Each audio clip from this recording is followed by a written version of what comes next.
तख्ते लाहौर की जंग में पीटीआई को एक और फतह। एमडब्ल्यूएम के रुकन सूबाई असम्बली जहरा नकवी ने परवेज इलाही को वोट देने का ऐलान कर दिया। राजा नासिर अब्बास की क़यादत में वफ़द ने इमरान खान से मुलाकात की। चेयरमैन पीटीआई ने तमाम तहफ़्फ़ुज़ात दूर किए। चीफ जस्टिस से अपील है कि इमरान खान पर हमले की तहकीकात करवाई जाएं। तहरीक इंसाफ का फिर मुतालबा। पंजाब के रहनुमाओं का कहना है कि जुडिशल कमीशन तमाम मामलात की इंक्वायरी करे। कमीशन को देखना चाहिए कि डीपीओ गुजरात का क्या किरदार है। वफाकी हुकूमत ने मामले को दबाने की कोशिश की। ये लोग इमरान खान की मकबूलियत से खौफजदा हैं। जानते हैं कि पीटीआई क्लीन स्वीप करेगी। पीडीएम 13 जमातें नहीं 13 माफियाज हैं।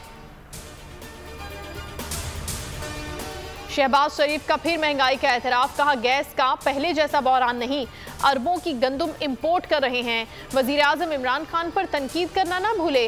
कहा हुकूमत संभाली होती तो मुआशी हालात बहुत खराब ना होते। उन्होंने मईशत को तबाह कर दिया। गैस और बिजली के मामलात में बदतरीन गफलत की गई। हर तरह की सपोर्ट के बावजूद इमरान खान नाकाम साबित हुए। वो मोहसिन कुश हैं। महंगाई का ग्राफ मजीद ऊपर चला गया। एक हफ्ते में शरह में 1.09% का बड़ा इजाफा। मजमूई शरह 30% अबूर कर गई। कराची में फी किलो आटा 150 रुपए पर पहुंच गया। मुर्गी के गोश्त की कीमत में 53 रुपए का इजाफा। बासमती चावल 7 रुपए महंगा। 20 किलो आटे की कीमत में 78 रुपए से जायद का इजाफा। प्याज की फी किलो कीमत में 5 रुपए इजाफा। 9 अशिया सस्ती हुई।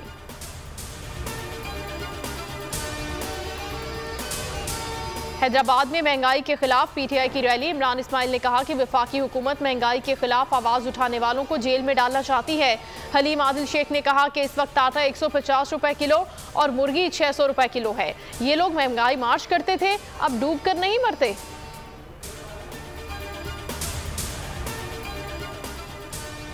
कराची बल्दियाती इंतखाबात किसी सूरत ताखीर का शिकार नहीं होंगे। चीफ इलेक्शन कमिश्नर ने साफ कह दिया।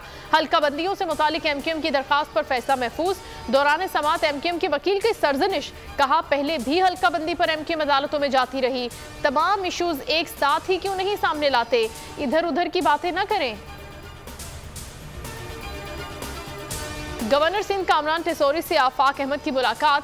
गवर्नर ने कहा कि कराची के तमाम स्टेक होल्डर्स को इकट्ठा कर रहे हैं। सबको इकट्ठा करके एक मुश्तरका एलामिया जारी करेंगे। आफाक अहमद ने मेरी बातों की तायीद की। एमक्यूएम की ब्लैकमेलिंग में नहीं आएंगे, साथ लेकर चलेंगे। पीपुल्स पार्टी का बड़ा फैसला। सीईसी इजलास की अंदरूनी कहानी सामने आ गई। बिलावल भुट्टो बल्दियाती इलेक्शन कराने पर डट गए। कराची और हैदराबाद में बल्दियाती इंतखाबात की तैयारियों की हिदायत। हर सूरत जिला मेयर मुंतखब होने का टास्क दे दिया।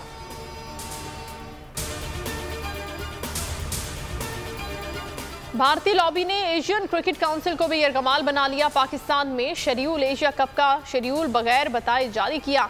चेयरमैन पीसीबी नजम सेठी का जमकर जवाब। जय शाह के भोंडे इकदाम पर तंजिया ट्वीट दाग दिया। यकतरफा शेड्यूल देने का शुक्रिया। कहा पीएसएल का शेड्यूल भी जारी कर देते। और न्यूजीलैंड के खिलाफ कराची टेस्ट भी ड्रॉ हो गया। 2 मैचेस की सीरीज बराबर। कौमी टीम 319 रन के हदफ में 9 खिलाड़ियों के नुकसान पर 304 रन बना सकी।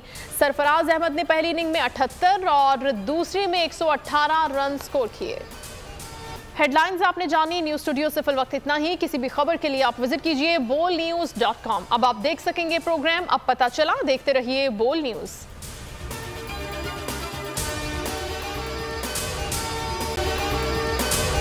अगर आपको ये वीडियो पसंद आई है तो हमारे चैनल को सब्सक्राइब करें और बेल आइकन को प्रेस करें।